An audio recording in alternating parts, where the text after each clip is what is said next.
Back at the game, I think we had enough chances to win the game. I did feel we were a better team. I thought it was two good teams, but I felt we were a better team today.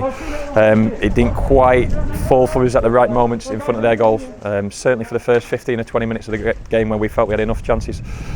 So disappointed to concede that first goal, but we deservedly got back in the game. And with no disrespect for Forest Green, it felt like we were a team on the front foot, still trying to win that game of football. They're a possession-based team, and I feel we forced them into playing direct into their big centre forward, which was effective at times, and we had to handle it. So we've changed the way an opposition has approached that second half, but we just didn't quite have it in us to put that second goal away.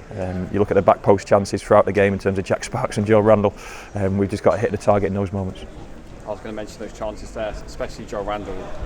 Were you surprised he missed that? I think. He's scored a lot of goals this season, hit the target an awful lot of times. I can't fault that too much.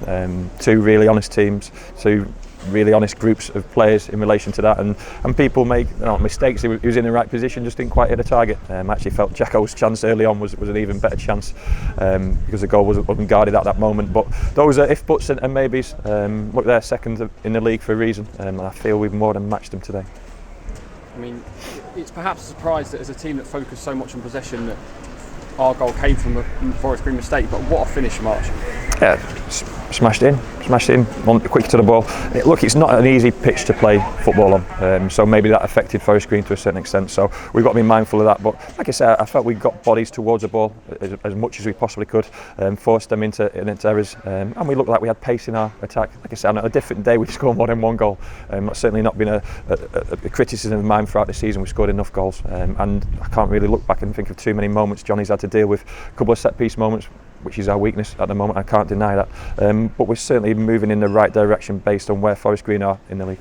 It must be encouraging for you that after the stinted week we've had with the COVID issues, that we've matched and almost bettered the side that are doing so well. Yeah, we're not a million miles away from it. There's so few points in terms of the games played at the top end of the table. Obviously a bit of an issue now down the right side with Josh Key unavailable and Pearce picking up what looks like a hamstring injury. So it's not ideal. Jake Caprice came on and played pretty well, but we had to change the shape as well. So look, we've always got to be flexible. I'm pleased this group of players are flexible. Look, I've got to be mindful that after our last big performance on a Saturday was a Tranmere game, and we didn't quite have it in our legs the following Tuesday against Harrogate, and Newport comes around pretty quickly, so I might need to freshen a few bodies up in relation to that. Like I say, I can't criticise that performance too much. We weren't too far away today. We're one of the fortunate few clubs left in the pyramid that are still allowed fans in. I mean, I think at 1800 they were just superb, weren't they? I mean, watching the first, I really enjoyed the first half. I thought it was an exciting game. I thought it was two teams trying to play the right way, trying to score, and neither wanted to take a backward step, and it felt there were chances in the game and opportunities in the game. We just wanted one of them to fall for us and get ahead and then stay ahead. Second half didn't peter out in any way, but they showed it up to a certain extent, and it was going to take a moment of brilliance from ourselves or a mistake on that pitch, and like I say, that's where those moments are fine margins towards the end. But like I say, pleased with a lot of aspects of that performance, and we look forward to Newport now. You mentioned Newport there, that was my next question. Another huge game against the league leaders who until recently had been absolutely flying. Yeah, look, I think we're 19, 20 games in, so it's still such early days, but these are always good markers. Forest Green, like I said, full credit to them, second for a reason.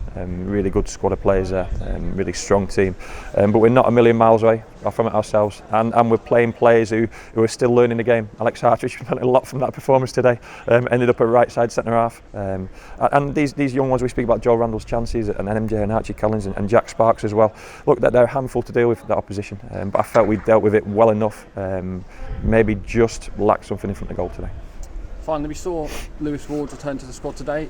Is he someone? Are you going to look to mix up the goalkeepers, or is he? Well, goalkeepers are a difficult position. You don't want to be chopping and changing in relation to goalkeepers. They need to find rhythm in the game. We'll have to assess that going towards January. I know he's desperate to play, but he's been unlucky for injury, as was Johnny when Yockel was on the emergency loan. So we'll assess that as time goes on. Like I say, the goalless side, Johnny's not had too much to do today. But it's so important that when our goalkeepers don't get worked too much, we keep clean sheets or keep the score at 0 for the opposition for a longer period. Like I say, I've been ultra critical if I'm nitpicking at that.